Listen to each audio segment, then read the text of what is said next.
가기사는 증시 각도기. 안녕하세요. 증시 축제 류현입니다. 네, 안녕하십니까. 각도기 이제 함께하는 마지막 방송. 네. 네, 23년 아듀 2023. 네, 맞습니다. 23년 한마디로 정리하시면 어떻게 정리하시겠어요? 한마디로요. 네. 참 올해도 쉽지 않았다. 본인은 잘했잖아 왜? 에이, 뭐 그거랑 크게 뭐 상관. 많이 겸손해지셨어요? 내년을 위해서 준비하시는 건가? 아니 그건 아니고 한다고 열심히 했는데 만족 크게 또 만족할 만한 수준은 아닌 것 같기도 하고. 시장 대비 압도적으로 했잖아요. 왜? 우리 2배 넘으면 압도적이라는 표현을 쓰긴 하죠. 그렇긴 한데 짱 이런 분들이 막 뭐 자기네들 잘났다고 막 하길래 참 좀 그러네. 아니 그게 있잖아. 나는 내 길을 가는 게 참 중요해요. 나는 뭐 내 수준에서 뭐 이 정도면 그래요. 뭐 그렇게 생각하면 또 만족할 수도 있는 거고. 저는 뭐 내년은 사실 뭐 올해는 생각보다는 개인적으로는 괜찮았는데 뭐 내년 목표는 사실 많이 하향해서 뭐 한 20%만 내면 되지 않을까? 그냥. 네. 올해 많이 먹어서 올해 내년 목표는 그 정도로 하고 위험 관리한다고? 아니야 그냥 너무 무리하지 말자 뭐 개념으로. 네. 혹시 근데 뭐 좋은 또 아이디어가 또 생겨서 기회가 되면 또 뭐 레버리지까지 쓸 수 있는 그런 여지는 있죠. 근데 뭐 목표는 일단 너무 높이 잡지 말자. 예. 뭐 올해 아주 잘하셨는데 이제 아직도 일주일이 남았습니다. 잘못하면 3일 일주일이 아니고 화수목 남았어요. 화수목. 그러네. 25일이 있어. 3일 남았어. 3일. 네, 따로 잡힐 수도 있어요, 저한테. 오늘 그런데. 보니까 뭐 별로 그렇게 뭐 앞으로 크게 뭐 저긴 없을 것 같아요. 근데 저는 파죽지세로 지금 쫓아가고 있어요. 파죽지세로? 네. 나도 오늘 2% 올랐어요. 잔고가. 무슨 파죽지세야? 그렇게 숫자 말하면 유튜브에서 안 된다니까. 진짜. 내 잔고. 나 진짜. 왜가 진짜. 그래요? 네, 그런 거 얘기하면 내가 안 무슨 돼요. 절대 수치를 얘기한 게 아니고 2%라고 얘기했는데 왜? 네, 어쨌든. 하여튼 저는 이제 다음 주에 안 나오고요. 각동님도 안 나오기 때문에 오늘이 이제 올해 마지막 방송이 되겠습니다. 마지막 날 나오세요, 왜? 아니 전 휴가 가기 때문에 나옵니다. 그럼 메리 크리스마스 되시고요. 새해 복도 많이 받으시고 내년에는 좋은 결과 있으시기를 바라겠습니다. 네, 메리 크리스마스. 메리 크리스마스 조금 정적으로 좀 정있게 하면 안 돼? 아니요, 뭐 제 컨셉이 이러니까 뭐. 좀 지나친 것 같습니다. 예. 내년에는 사실 올해보다 내년이 더 힘들 수도 있다. 뭐 개인적으로는 올해는 사실 나쁘지 않았잖아요. 뭐 거래소 연초 대비해서 오른 거니까 한 지수가 7%, 16%, 17% 올라서 끝나고 있으니까. 네, 그거 나쁘지 않은 거죠. 네. 나쁘지 않고 코스닥은 뭐 한 25%인가? 네, 그 정도 올랐으니까 네. 사실은 나쁘지 않은데 뭔가 되게 안 좋은 것처럼. 왜냐면 작년 깨진 게 완벽하게 회복이 안 되신 분들이 종종 있으신 것 같아요. 그럴 수도 있죠. 네. 그럴 수도 있죠. 그런 게 있는데 뭐 내년에는 사실 여러 가지로 뭐 기대감이 좀 있긴 한데 상저하고 뭐 이런 게 아니고 상고하저 이렇게 될 수도 있어가지고 현재 분위기면 상고하저가 될 것 같죠. 현재 분위기는 쉽지는 않을 수도 있다. 네. 그래서 뭐 반도체 같은 것도 이제 뭐 어느 정도 기대감 반영이 된 측면도 있고요. 좀 조심해야 되지 않나. 뭐 일단은 뭐 스탠스는 조심하자. 뭐 그런 스탠스로 출발해서 또 뭐 주변 여건이 어떻게 또 달라지면 대응은 또 그때그때마다 해야 되는 거니까요. 그렇게 좀 가져가는 게 맞지 않나 싶습니다.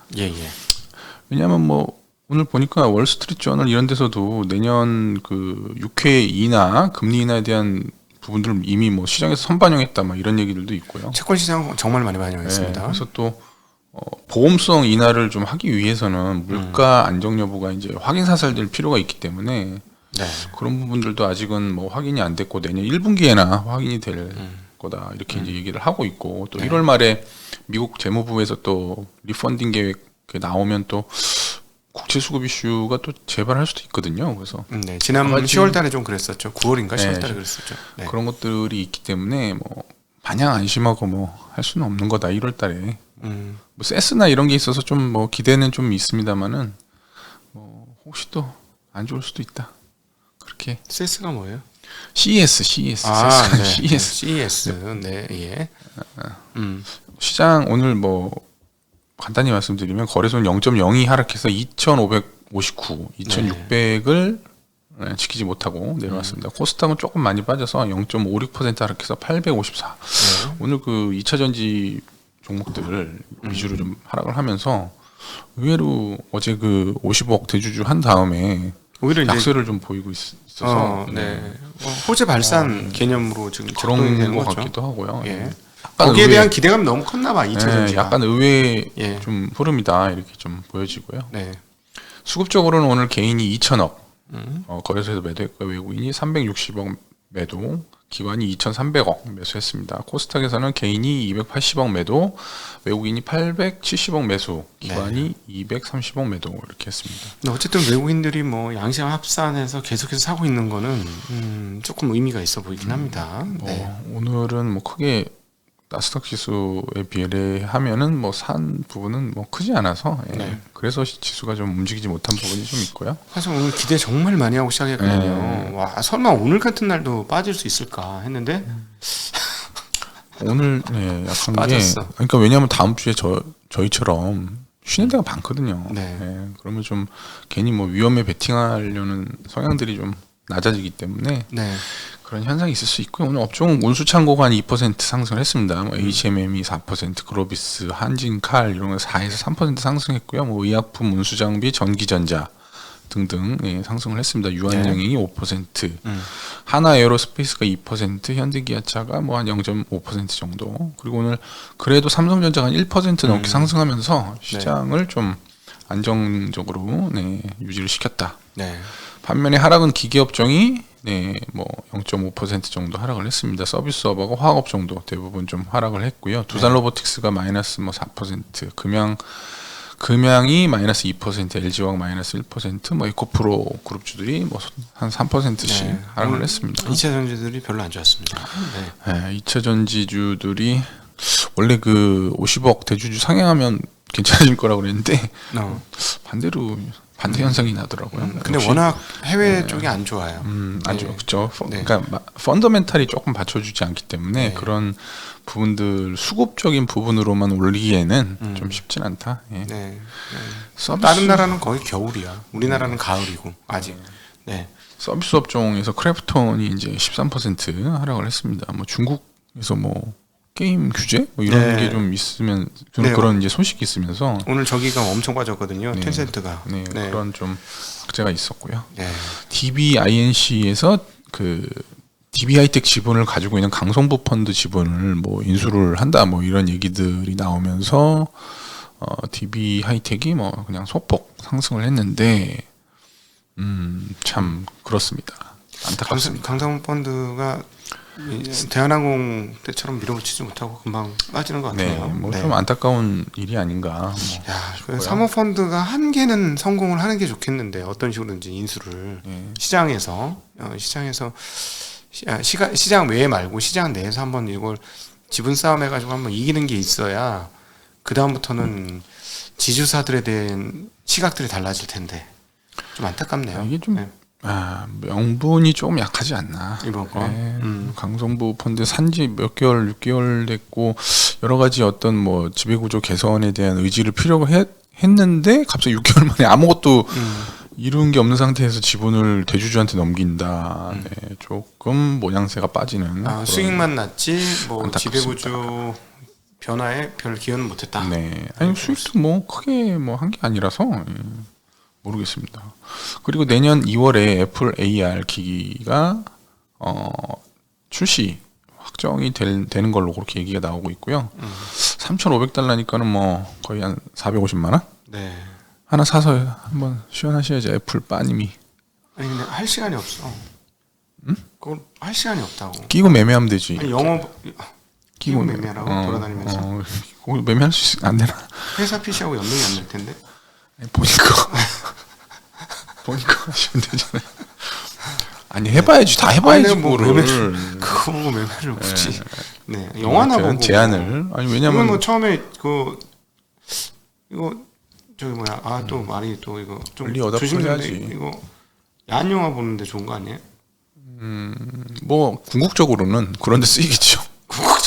궁극적으로는 그런 유희나 쾌락을 추구하는데 아니. 상당히 쓰이지 않을까. 아니 원래 그냥 컴퓨터의 변형이에요. 컴퓨터의 변형. 인간을 이롭게 하는데 뭐 그런데 당연히 쓰이는 거지 뭐. 네. 그럼 일하는데도 쓰이고 이렇게 좀 재미를 보는데도 쓰이고 여러 가지로 쓰이겠죠. 그리고 오늘 남양유업이 좋을 것 같아. 그 남양유업이 드디어 이제 대법원에 최종 판결을 확정을 일자를 하면서 일자를 1월 4일로 4일. 확정을 하면서 대법원 판결 14% 정도. 장중에 잠시 상한가 갔다 왔죠. 네네. 네. 그리고 오늘 태영건설도 한 10% 넘게 슈퍼개미가 출연하면서 태영건설이 어렵다고 그냥 주가가 많이 하락했었는데요. 갑자기 슈퍼개미가 5% 지분 신고라면서 10%. 확실히 요즘에 이제 대단합니다. 개인들 힘이 정말로 세졌어요. 뭐 이제 기관은 없어졌고 반면에 그렇죠. 뭐 사실은 이 개인들 중에서도 그 기관 출신들도 있기는 있을 거야, 그죠? 기관 출신들 많죠. 예. 특히 뭐 그러니까 뭐냐면은 하도 내가 이 꼴 당하면서 내가 펀드 매니저 하느니 뭐 돈도 얼마 못 받고 내 돈으로 내가 알아서 할랜다. 이렇게 하면서 떠난 사람이 너무 많아서 전체적으로 개인은 이렇게 돈 벌 수 있을지 모르겠습니다만은 이런 분들이 사실 펀드 운용을 해줬어야지 개인들이 거기다 맡겨서 무럭무럭 자라날 텐데 그런 분들이 다 떠났어요. 없어요, 별로. 시장에. 요즘 뭐 공모 쪽에는 스타 매니저는 전혀 없죠. 공모 펀드 얘기, 공모주가 아니고 공모 펀드. 예, 공모 펀드 쪽에는 스타 펀드도 없고 뭐 이슈가 될 만한 것도 없고요. 본인이 한번 스타 매니저 한번 해보시면 어때요? 제가 나이가 펀드 매니저 막 할 그런 지금 기력이 있는 나이가 아니라서 그런 거 원래 30대 때 해야 되거든. 30대. 아니 남들이 나보다 나이가 많다고 보잖아. 좀 걸을 때도 이렇게 천천히 걷지 말고 이렇게 씩씩하게 걷고. 골격이 안 좋아가지고 몸이 제가 안 좋습니다. 키가 좀 큽니다. 키가 좀 커서 기린 같은 많아요. 느낌이 있어요. 예, 그 뼈다구가 별로 좀 몸이 그래요. 좀 허약해가지고. 190 가까이 되지 않습니까 키가? 반올림 하면. 반올림 하면. 박근혜 반올림 하면 190이에요. 반올림 하면 그렇습니다. 어마무시합니다. 네. 그리고 이제 저희 그 국내 주식시장이 수급이 좀 수급에 도움이 될 만한 이제 소식인데 원래 이제 작년에도 그랬지만 중국 홍콩 지역에 투자를 했었던 그런 이제 국제 연기금들이 이제 리밸런싱을 하면서 이제 이쪽을 배제하기로 하는 그런 흐름이 좀 있었는데요. 그 미국 연방 정부 공무원들의 퇴직금을 관리하는 연기금 TSP라고 있는데 내년부터 중국 홍콩을 투자 목록에서 빼겠다 이렇게 밝혔다고 소식이 나왔습니다. 그러면서 이제 대략 한 벤치마크를 보면은 한국이 한 3.7% 정도 되기 때문에 한 유입될 리밸런싱 금액이 한 25억 달러, 한 3조 원 정도 되지 않겠냐. 이렇게 이제 전망들이 나오고 있고 뭐 앞서서 작년에도 뭐 텍사스 교직원 뭐 연금 이런 데서도 막 변경했을 때 뭐 상당히 좀 괜찮은 영향이 있었거든요. 그거에 비해서 한 4배 정도 되는 수급이니까 패시브 쪽 대형주 수급에 도움이 되지 않겠나 그런 이제 얘기들이 있습니다. 그러네요. 그 지금 중국은 오늘 아침에도 방송에서 얘기를 했습니다만 외국인 직접 투자가 지난달에도 8%대 빠지더니 이번엔 10%대 빠졌어요. 계속해서 정말 계속해서 돈이 빠지고 있습니다. 그러니까 시진핑 가서 그래서 사실은 만나라 그랬으니까 기업인들 만났을 거 아니야. 근데 지금 외국인 투자자나 기업인들 입장에서는 자유롭게 자기가 돈 벌 수 있는 환경인지 여부가 확인이 돼야 들어가는 건데 지금 이게 언제 어떻게 될지 모르는 어떤 그런 느낌 이렇게 되면 잘 안 들어가죠. 그러니까 이제 예전에는 중국이 원탑이었잖아요. 고성장하는 나라로. 그래서 대안이 별로 없어. 중국에 가야 돼. 좀 X 같은데 그래도 뭐 괜찮으니까 가자 이랬는데 요즘엔 뭐 인도로 가도 되고 딴 데로 가도 되잖아요. 중국이 뭐 성장률로 압도하는 수준이 아니니까 거기에 또 시진핑까지 있으니 저기 뭐 괜히 투자해가지고 좀 끌려가느니 안 먹고 말자 뭐.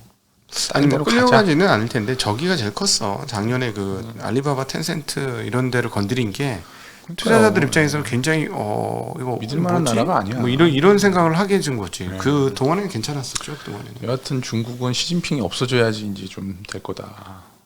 개인적인 생각입니다. 중국 여행은 끝났네. 우리 이제. 왜? 쪽집게는 이제 가면 없어져. 누구처럼 한 나를 없어져. 뭐 알겠어? 중국 뭐 저기 쪽에서 중국 만만하게 보지 마라. 이것도 뭐 모니터링 하나? 우리 중국 마감이 있는 채널이기 때문에 매일 누가 중국에서 우리 보고 있을 수 있다. 내가 지금 한국 마감이니까 여기는 안 보겠지. 어쨌든 중국 가지 마라. 못 온다. 알았지? 중국은 안 가려고. 중국 안 가려고.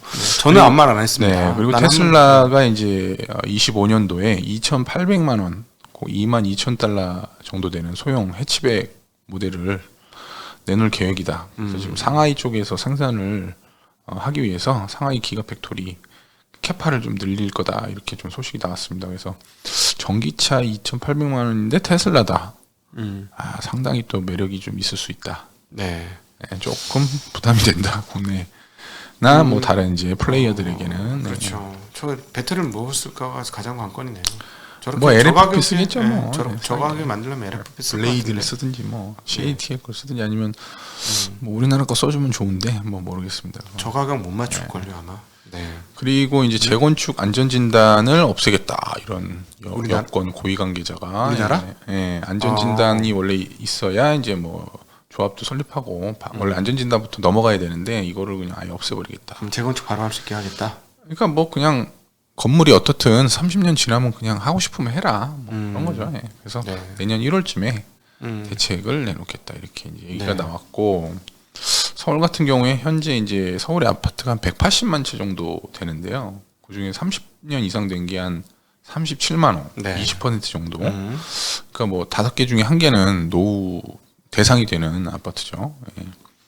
그거에 그런 부분도 있고, 또 이제 재개발도 규제를 좀 완화해서 정부에서 정책 금융을 이용해서 신용 보증해서 재개발 비용을 좀 낮춰주겠다. 이런 그러니까 전방위적으로 좀 건설 규제를 좀 풀어주겠다. 네. 이렇게 보시면 될 것 같고요. PF도 마찬가지로 자금 조달 비용에서 좀 보강을 해주겠다. 네. 네, 이런 이제 전방위적인 대책이 좀 나오고 있습니다. 근데 좀 우리나라는 너무 30년이면 아파트 때려부시고 다시 하기에는 조금 아깝지 않나. 좀 튼튼한 걸 지어서 한 50년 이상 100년 살아야 좀 자원 낭비가 좀 없지 않나. 이거 좀 사실 좀 낭비잖아요. 30년. 근데 지금 분당을 지금보다 그 용적률을 2배로 올려준다는 설이 있잖아요. 500%까지.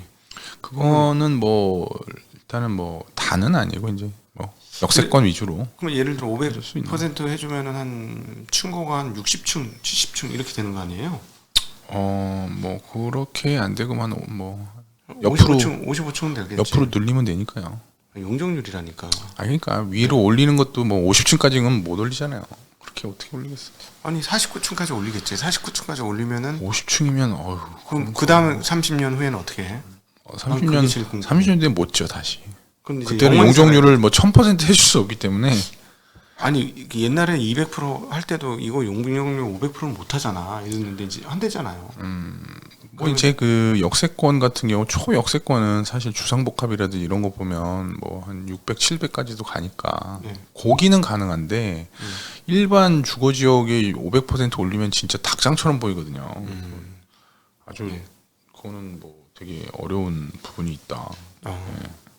여하튼 거기서 한 번 더 올리게 되면은 그 다음은 어떻게 될까 참 그 다음에는 그건 못 해요. 생각지 말자, 그지? 못해요. 생각지 말고 뭐 내가 살아있을지 죽었을지도 모르는데. 예.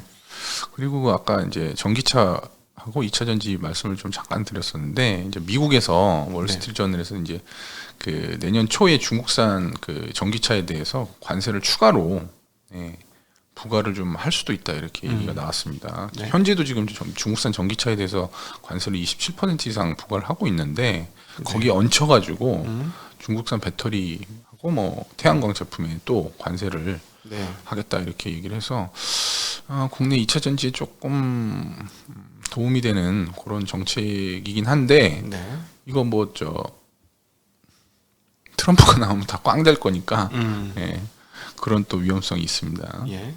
그래서 아마 2차 전지 같은 경우에 내년에 트럼프가 이제 여러 가지 요즘에 또 이슈들이 있는데 대법원 판결 뭐 이런 것도 있고 막 그래서 확정이 되면 한번 기술적 반등 한번 나오지 않을까. 그러니까 대선 후보로. 네. 그 전까지는 아마 좀 지지부진하지 않을까 다시 그렇게 좀 보고 있고요. 반도체는 뭐 반도체 사재기 나온다 뭐 이런 얘기들도 지금 있거든요. 그래서 보면 이제 어제 이제 12월 20일까지 반도체 수출액 보면 작년 같은 기간보다 20% 가까이 지금 증가하는 좋은 흐름이 나타나고 있고, 예. 전체 수출액도 지금 18% 정도. 뭐 반도체가 늘어나면 우리나라 수출은 뭐 그렇죠. 증가를 하게 돼 있어서 많이 늘어나요. 그래서 뭐 반도체가 이끌어가면 전체적으로 시장은 뭐 괜찮을 거다 이렇게 좀 보시면 될 것 같고요.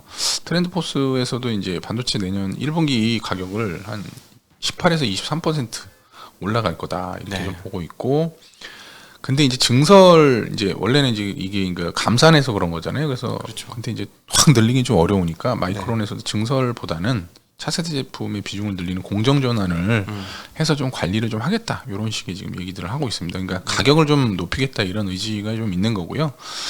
마이크론이 얘기한 걸 보면 9월에서 11월 낸드 프레시 그 평균 판매 가격이 20% 정도 늘어난 걸로 얘기를 했고, 네.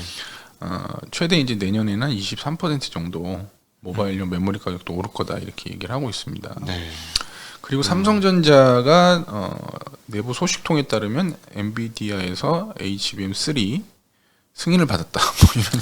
근데 못 믿겠어. 못 믿겠고 지금 수율이 얼마나 나오는지 모르겠고 필름을 좀 사용한다는 설이 있는데 방열이 그럼 잘 될 건가라는 생각이 들고, 만약에 그래서 에러가 나면은 아마 다 뒤집어 쓸 거예요. 엔비디아로부터. 그렇지. 내년 초에 정식으로 한대요 공급을. 그러니까 근데 뭐 이제 보면 그게 나오겠죠. 에러가 나면 지금 필름 쓰면은 방열 어떻게 할 거냐는 거죠. 이렇게 열을 빼는 게. 그래서 잘 안 되면 아마 다 뒤집어 쓸 거예요. 그래서 불량 나오는 거지. 네. 저기 뭐야 그 CPU, GPU 칩까지 물어줘야 되는 거 아니야? 네. 아니 하여튼 뭐 네. 삼성전자를 비롯해서 우리 반도체하고 2차전지 업종을 응원하겠습니다. 네. 초격차 달성을 할 수 있도록 제발 그렇게 되길 바랍니다. 지금 뭐 계속 저희가 느끼는 건 EUV 장비 들어와서 자리를 제대로 못 잡고 있다. 꽤 오래됐는데 이제는 좀 잡아야 되지 않을까 싶고요. 네. 반면에 하이닉스는 지금 D램 1B 공정은 풀가동 지금 상태고, 네. HBM 분야는 뭐 거의 지금 캐파가 오버 캐파 상태다. 이렇게 지금 참 하이닉스가 괜찮은 것 같습니다. 현재는. 네. 제가 가져온 소식은 다 말씀을 드렸고요. 네. 네. 한 해 이렇게 네. 방송 쭉 해보니까 소감이 어떠세요? 뭐 길거리에서 이렇게 인사하고 그러시는 분들 계세요? 뭐 가끔 아주 한 분기에 한 분 정도. 네. 깜짝 놀라죠. 키가 커가지고. 뭐 그렇진 않아. 내가 깜짝 놀래. 나를 알아보니까. 네. 어떻게 저기 우리 시청자분들한테 인사말. 네. 하여튼 뭐 같은 방향으로 좋은 성과를 낼 수 있는 그런 같은 방향으로 함께 나아가시는 게 뭐 저한테도 그렇고 구독자분들한테도 그렇고 네. 서로 이제 윈윈이 되지 않을까. 그래서 그쪽으로 가실 수 있게끔 미력 하나마 네. 내년에도 조금 네. 도움을 드릴 수 있는 노력을 좀 하겠습니다. 네. 많은 분들이 그래도 증시각도에 따라왔더니 성과가 나쁘지 않았다. 이제 와서 보니까 중간중간에 어려움도 많이 있었지만 그런 말씀해 주셔서 너무 여러모로 감사하고, 돈 벌었으니까 어떻게 몽골에 나무 좀 몇 그루 심으셔야 되지 않겠어요? 뭐 그거는 내 맘이고. 네. 저는 몽골보다는 다른 쪽에 관심이 있어서. 네, 뭐 자유입니다. 그럼요. 네. 원하는 대로 하셔요. 저는 저기 출산율 높이는 데 관심이 있어서. 뭐 야한 거 아니 끝나고? 미혼 뭐 이런 걸 좀 할까 하고 지금. 네. 저희 그거 꾸준히 했어요. 제가 알려드릴게요. 작년에 하던데. 알겠습니다. 저 대신 그럼 올해 거기 하세요. 네. 알겠습니다. 네, 알겠습니다. 자, 올해 한 해 이렇게 한국마감 사랑해 주셔서 너무 감사하고, 다음 이제 화수 목요일 3일 더 근데 남았습니다. 몽골 저기는 경영연구소는 뭐예요? 누가 한 거야? 저기 그 주체예요. 저기서 하는 게 한 10년 동안 하던 거를 제가 지켜보고 10년 동안 꾸준히 하길래 하게 된 거예요. 네. 한국에서 저거 하는 데가 저기밖에 없어요. 제대로 하는 데가. 네. 자, 그래서 너무 감사하고요. 저희 내년도에는 조금 포맷에 변화가 있을 수도 있습니다. 근데 내년에도 여러분 찾아뵐 테니까 아껴주시고 서로 간에 상호 발전하는 저희들 되었으면 좋겠습니다. 내년에는 저기 꼭 저를 이기시기를 바라겠습니다. 3일 남았다니까? 올해는 안 돼. 50% 넘은 아이고 그런 거 얘기하면 안 되지. 참. 그래서 막 힘드실 거예요. 3일 안에 어떻게 바뀔 수 있어요? 3일 안에 어떻게 바뀌겠어. 맹추격 중입니다. 네. 자, 인사드리겠습니다. 안녕.